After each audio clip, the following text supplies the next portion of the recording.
Hello and welcome of course to another car review within the world of GT7, and this is a vehicle which of course we already knew I was going to review at some point.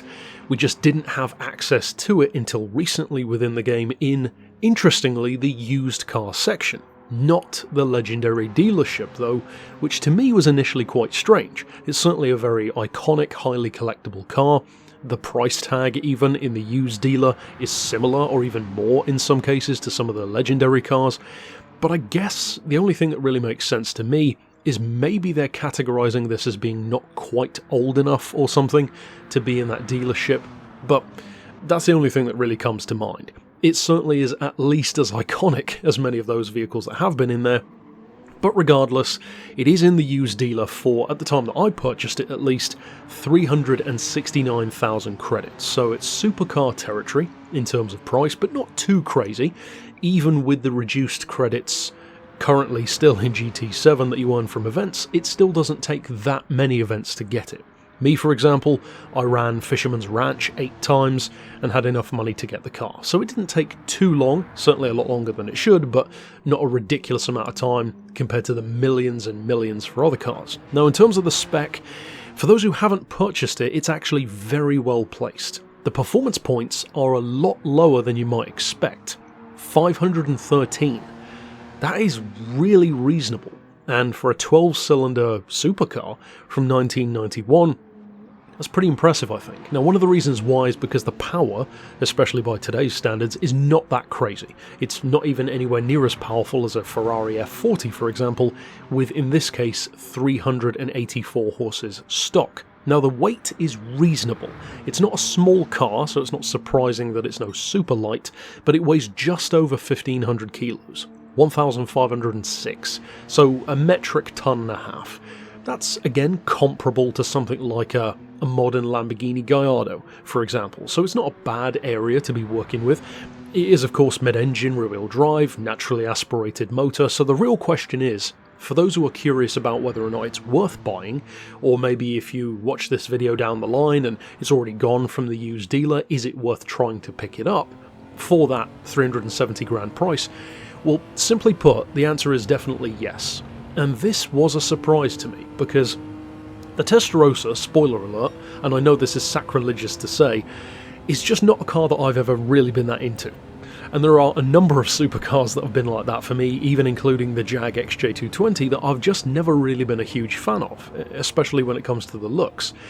But they treat this car with a huge amount of respect and a huge amount of love in this game, because the one that I'm driving in the video has got no driving aids apart from anti-lock brakes, no tuning of any kind, and aside from repainting it Miami Vice white, I haven't done anything else to it. Even the tyres are untouched. So in that kind of condition, a lot of older cars, certainly something like the Mangusta, for example, which I uploaded footage of that driving, a notoriously challenging car as far as the new editions go, the Testarossa does not feel like that. This thing is a pleasure to work with, and I think one of the crucial reasons why is because of that power output.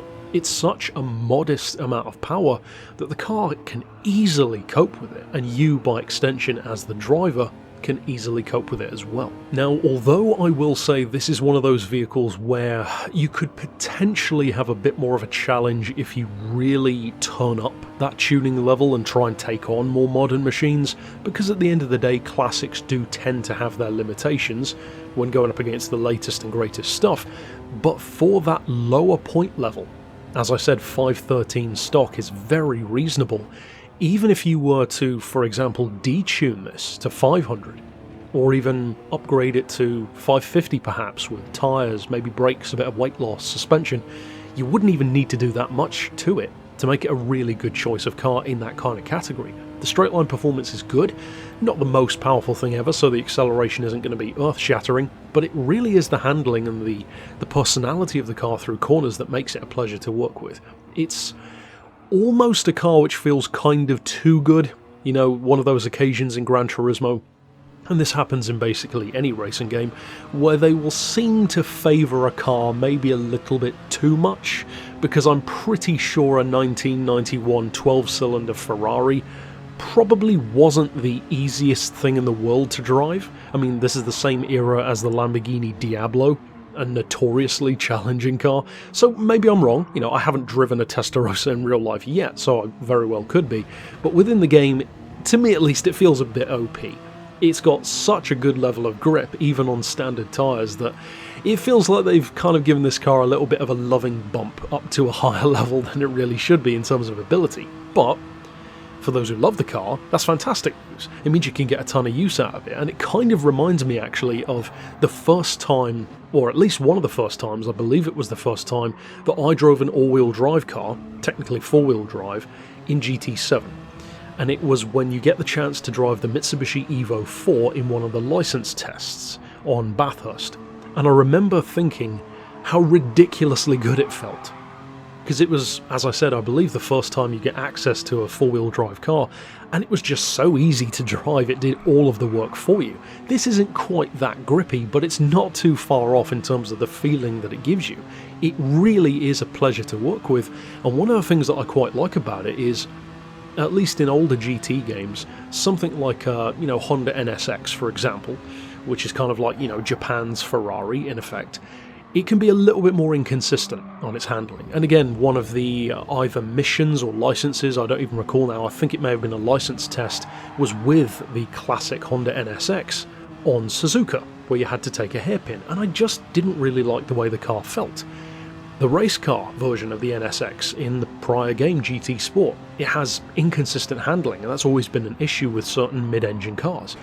This simply doesn't do that. It's so easy to use, and for the sake of not just repeating that point, there's really not much else to be said about the Testarossa in the game. It's a fantastic choice, and one of the reasons why I'm really happy with it, especially coming from someone who isn't even a Testarossa fan, is I love nothing more when it comes to classic cars in Gran Turismo than having a car which is both a collector's piece, but one which you can also use. It's not just a toy that gathers dust for the sake of showing how much money you have. It's actually far more moderately priced and modestly priced than you'd expect, and it's really useful. So it ticks every box. It's got the classic panache, it's a fantastic collector's car, one of the most iconic Ferraris ever made, but it's also really good.